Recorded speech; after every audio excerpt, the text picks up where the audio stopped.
আপনারা এই ধান ক্ষেতের মধ্যে যে গ্রাফিতিটি দেখতে পাচ্ছেন সেটা শহীদ আবু সাইদের স্মরণে কৃষক এনামুল হক এই গ্রাফিতি অঙ্কন করেছেন। আর এটি গাজীপুর জেলার শ্রীপুর উপজেলার ট্যাংরা বাজারের ঠিক দক্ষিণ পাশে এই অবস্থিত। রাস্তার ঠিক পাশেই এই চমৎকার। আর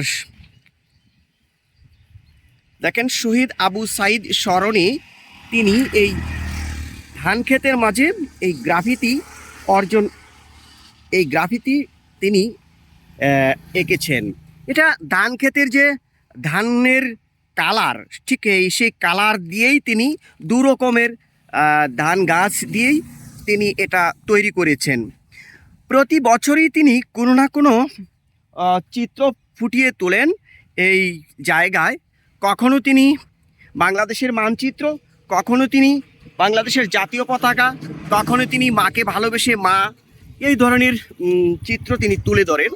আর এবার তিনি তুলে ধরেছেন জুলাই গণ অভ্যুত্থানের সবচেয়ে বেশি হৃদয় কাঁপানো যে মানুষটি পড়ে গেছেন, তিনি হলেন শহীদ আবু সাইদ, যিনি রংপুর বেগম রোকেয়া বিশ্ববিদ্যালয় কলেজের ছাত্র ছিলেন।